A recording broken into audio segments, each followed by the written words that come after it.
नमस्कार दोस्तों, स्वागत है आप सबका आपके अपने YouTube चैनल पुरानी कथाओं में। किन्नर, इन सब के बारे में सभी जानते तो होंगे ही। आपने अपनी रोज़ की दिनचर्या में इन्हें कई बार देखा होगा, आते जाते, ट्रेन में सफ़र करते हुए। आज हम इन्हीं के बारे में बात करेंगे। किन्नरों की दुनिया एक अलग तरह की दुनिया है, जिनके बारे में आम लोगों को जानकारी कम ही होती है। लेकिन क्या आपने कभी सोचा है कि हमारी तरह वे किस देवता की पूजा करते हैं? वास्तव में अर्जुन और अलूपी के पुत्र अरावन किन्नरों के देवता हैं। खास बात यह है कि किन्नर इस देवता को सिर्फ पूजते ही नहीं बल्कि उनसे विवाह भी करते हैं। तमिलनाडु में अरावन देवता की पूजा की जाती है। कई जगह इरावन के नाम से भी जाना जाता है। अरावन देव को किन्नरों का देवता माना जाता है, इसलिए दक्षिण भारत में किन्नरों को अरावनी के नाम से भी पुकारा जाता है। अरावन देवता महाभारत के प्रमुख पात्रों में से एक थे और युद्ध के दौरान उनको महत्वपूर्ण भूमिका थी। यहाँ मौजूद इस मंदिर के सबसे अनोखी बात यह है कि यहाँ पर अरावन देवता का विवाह किन्नरों से किया जाता है। ये विवाह साल में एक बार किया जाता है और विवाह के अगले दिन ही अरावन देव की मृत्यु हो जाने के साथ ही वैवाहिक जीवन भी खत्म हो जाता है। इसका संबंध महाभारत काल की एक अनोखी घटना से है। महाभारत की कथा के अनुसार एक बार अर्जुन को द्रौपदी से शादी की एक शर्त से उल्लंघन के कारण इंद्रप्रस्थ से निष्कासित करके 1 साल की तीर्थ यात्रा पर भेजा जाता है।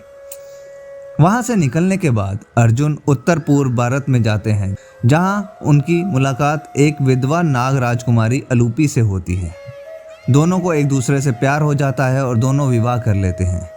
विवाह के कुछ समय पश्चात अलूपी एक पुत्र को जन्म देती है, जिसका नाम अरावन रखा जाता है। पुत्र जन्म के पश्चात अर्जुन उन दोनों को वहीं छोड़कर अपनी आगे की यात्रा पर निकल जाते हैं। अरावन नागलोक में अपनी माँ के साथ ही रहते हैं। युवा होने पर वो नागलोक छोड़कर अपने पिता के पास आते हैं। तब कुरुक्षेत्र में महाभारत का युद्ध चल रहा होता है, इसलिए अर्जुन उसे युद्ध करने के लिए रणभूमि में भेज देते हैं। महाभारत युद्ध में एक समय ऐसा आता है जब पांडवों को अपनी जीत के लिए माँ काली के चरणों पर स्वैच्छिक नर बलि हेतु एक राजकुमार की जरूरत पड़ती है। जब कोई भी राजकुमार आगे नहीं आता है तो अरावन खुद को स्वैच्छिक नर बलि हेतु प्रस्तुत करता है, लेकिन वो शर्त रखता है कि वो अविवाहित नहीं मरेगा। इस शर्त के कारण बड़ा संकट उत्पन्न हो जाता है, क्योंकि कोई भी राजा ये जानते हुए कि अगले दिन उसकी बेटी विधवा हो जाएगी, अरावन से अपनी बेटी की शादी के लिए तैयार नहीं होता। जब कोई रास्ता नहीं बचता है तो भगवान श्री कृष्ण स्वयं ही मोहिनी का रूप बदलकर अरावन से शादी करते हैं। अगले दिन अरावन स्वयं अपने हाथों से अपना शीश माँ काली के चरणों में अर्पित करता है।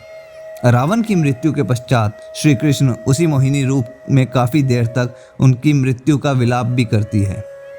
श्री कृष्ण पुरुष होते हुए स्त्री रूप में अरावन से शादी रचाते हैं, इसलिए किन्नर जो कि स्त्री रूप में पुरुष माने जाते हैं भी वो अरावन से एक रात की शादी रचाते हैं और उन्हें अपना आराध्य देव मानते हैं। अरावन देवता का सबसे प्राचीन और मुख्य मंदिर विल्लुपुरम जिले के कुवगाम गांव में है।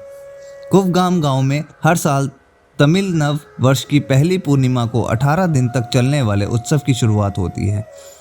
इस उत्सव में देश भर से और विदेशों से कई किन्नर आते हैं।